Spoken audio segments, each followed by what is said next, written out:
Assalamualaikum warahmatullahi wabarakatuh. Salam sehat semua. Bertemu lagi dengan saya, Febrieni, dalam mata kuliah Kewirausahaan 1. Pada kali ini kita membahas tentang topik pemasaran sosial jasa asuhan kebidanan. Dalam penyediaan jasa asuhan kebidanan, tentunya bidan perlu memiliki pengetahuan tentang pemasaran sosial jasa asuhan kebidanan secara lebih mendalam. Dalam hal ini, pemasaran sosial dapat diartikan sebagai suatu kegiatan menjual produk yang berupa komoditi tertentu, seperti pelayanan, ide, atau gagasan, dengan mengaitkan pada kebutuhan atau minat masyarakat. Untuk itu, setelah kita mempelajari topik ini, teman-teman bisa membuat rancangan pemasaran produk atau jasa.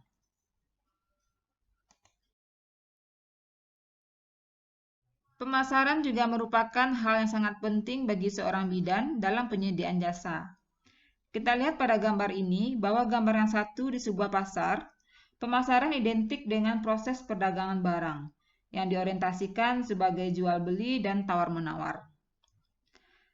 Bagi bidan, pemasaran dalam penyediaan jasa dalam bentuk pelayanan maupun asuhan kebidanan.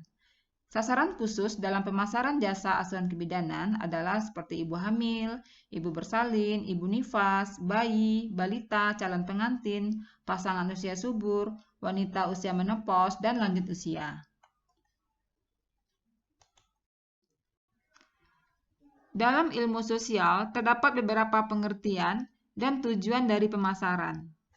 Pemasaran identik dengan proses perdagangan barang yang diorientasikan sebagai proses jual beli dan tawar-menawar, sehingga pemasaran kadang menjadi hal yang terlupakan ketika kita membahas tentang penyediaan jasa. Beberapa definisi pemasaran menurut beberapa ahli. Yang pertama, menurut Sumarni dan Suprihanto, pemasaran adalah suatu sistem keseluruhan dari kegiatan bisnis yang ditujukan untuk merencanakan, menentukan harga, mempromosikan, dan mendistribusikan barang dan jasa yang memuaskan.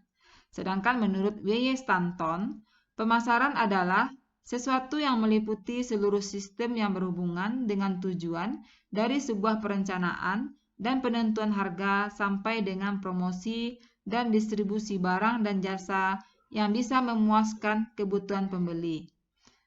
Dan menurut Trioso Purnawarman, pemasaran adalah suatu proses sosial dan manajerial di mana individu dan kelompok mendapatkan kebutuhan dan keinginan mereka dengan menciptakan, menawarkan, dan bertukar sesuatu yang bernilai satu sama lain. Jadi, dari beberapa definisi di atas, dapat disimpulkan bahwa pemasaran merupakan suatu kegiatan atau proses tukar-menukar yang dapat memberikan nilai baik bagi konsumen maupun produsen sehingga dapat tercipta serangkaian kegiatan dari perencanaan, pelaksanaan, evaluasi, serta pemantauan.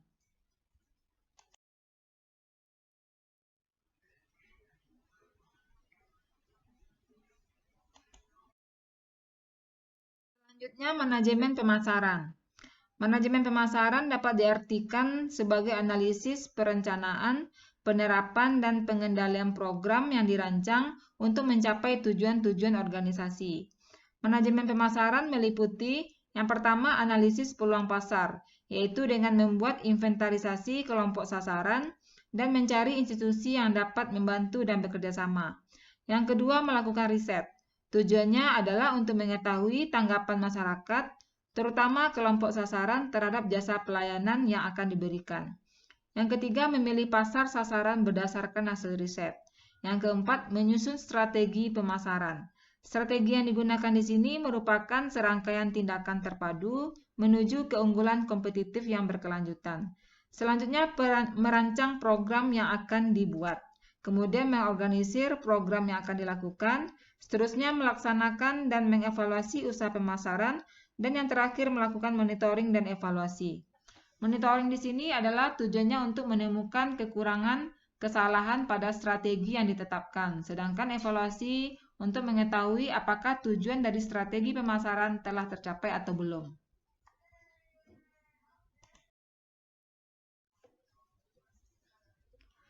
Strategi pemasaran dari sudut pandang penjual, yang pertama adalah tempat yang strategis, kemudian produk yang bermutu, harga yang kompetitif, serta promosi yang gencar. Sementara strategi pemasaran dari sudut pandang pembeli atau pelanggan adalah melihat kebutuhan dan keinginan pelanggan, kemudian biaya, terus kenyamanan, serta komunikasi.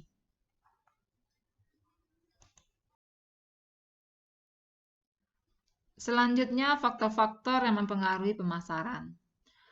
Yang mempengaruhi pemasaran yang pertama adalah kebutuhan, keinginan, dan permintaan. Yang kedua, produk. Yang ketiga, transaksi. Yang keempat, pertukaran dan pasar. Baiklah, kita akan bahas satu persatu faktor-faktor yang mempengaruhi pemasaran sosial jasa asuhan kebidanan. Yang pertama, kebutuhan, keinginan, dan permintaan. Nah, kita lihat dulu kebutuhan. Kebutuhan itu adalah keadaan di mana manusia merasa tidak memiliki kepuasan dasar. Jadi, kebutuhan dasar yang diperlukan misalnya pada persalinan. Misalnya kebutuhan dasar bidan, kelengkapan alat pertolongan persalinan, bahan-bahan, dan obat-obatan. Sementara kebutuhan dasar pasien mendapatkan asuhan yang aman dan nyaman. Nah, kemudian kita masuk ke keinginan. Apa itu keinginan? Keinginan adalah hasrat akan sesuatu hal sesuai dengan kebutuhannya tersebut. Misalnya seorang ibu menginginkan contoh misalnya mengikutsertakan suami dan keluarga selama proses persalinan. Nah, itu contoh. Kemudian permintaan. Nah, kalau permintaan adalah keinginan akan sesuatu yang didukung kemampuan serta kesediaan membelinya. Misalnya permintaan bidan.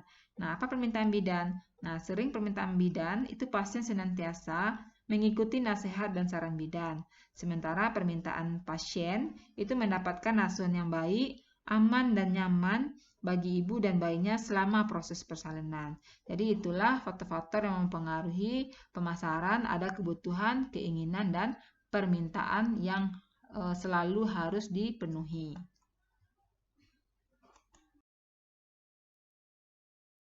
Yang kedua adalah produk. Produk merupakan suatu barang atau jasa dan dapat ditawarkan untuk memuaskan suatu kebutuhan atau keinginan masyarakat.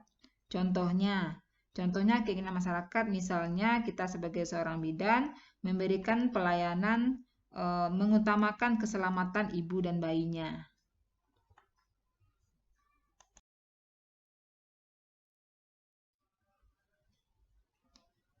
Inilah beberapa produk seorang bidan yang bisa berbentuk jasa berbagai jenis pelayanan dalam ruang lingkup kebidanan.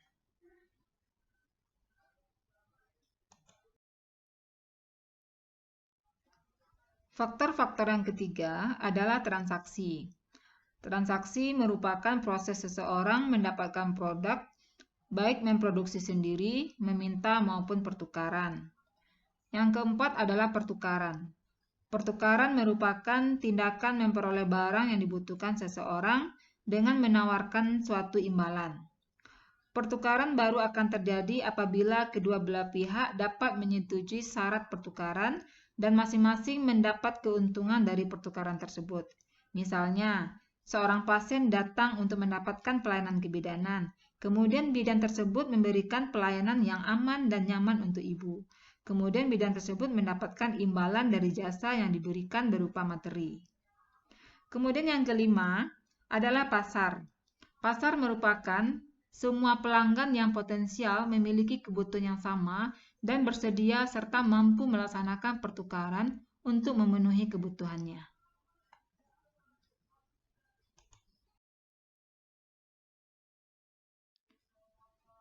Demikianlah materi tentang pemasaran sosial jasa asuhan kebidanan.